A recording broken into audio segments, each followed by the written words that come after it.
হিডিয়া আসসালামু আলাইকুম।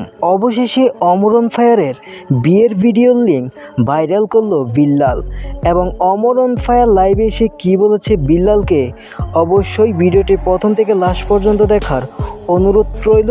একদম লাইভ প্রুফ দেখানো হবে আজকের এই ভিডিওতে।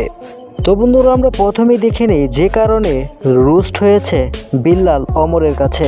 আমার লাল শার্টটা, এই যে শার্টটা বিক্রি করে দিব, বিক্রির টাকাটা একটা ফ্যান ফলোয়ারকে দিয়ে দিব নাকি একজন থটস অফ বিল্লাল নিজেকে অনেক বড় একটি সেলিব্রিটি দাবি করে এবং থটস অফ বিল্লালের একটি বিশেষ একটি বই, সেটাকে নিয়েও অমর অন ফায়ার রোস্ট ভিডিও করেছে। কামিং সুন 30শে অক্টোবর সেই ভিডিওটা আসতেছে অমর অন ফায়ার ইউটিউব চ্যানেলে।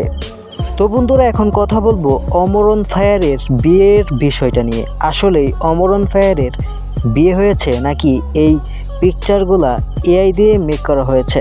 অমর অন ফায়ার লাইভে এসে বলেছে, আমি এখন পর্যন্ত বিয়ে করিনি, তবে বিয়ে করলে আমি লাইভে এসে বলবো। অনেকগুলো ফেক পেজ থেকে নিয়মিত এই পিকচারগুলো আপলোড করে যাচ্ছে। কেই বা করেছে, কে করতে পারে, এমনই প্রশ্ন ঘুরপাক খাচ্ছে সোশ্যাল মিডিয়াতে। তবে অনেকে বলছে থটস অফ বিল্লালই এই পিকচারগুলো এআই দিয়ে মেক করে ফেসবুকে পেজে ফেক পেজ খুলে নিয়মিত আপলোড করে যাচ্ছে। তবে কেন আবার অমর অন ফায়ার বিল্লালকে নিয়ে আবারও রোস্ট করেছে? শুধু রোস্টই নয়, তার লেখা নতুন একটি বই, সেই বইটাকেও রোস্ট করেছে অমর অন ফায়ার। এটা নিয়ে ক্ষিপ্ত হয়েছে থটস অফ বিল্লালের ফ্যান পেজ। যারা থটস অফ বিল্লালকে ভালোবাসেন অবশ্যই কমেন্টে জানাবেন আর ভিডিওতে একটি লাইক দিবেন। আর যারা অমর অন ফায়ারকেও ভালোবাসেন তারাও কমেন্টে জানাবেন এবং ভিডিওতে একটি লাইক দিবেন।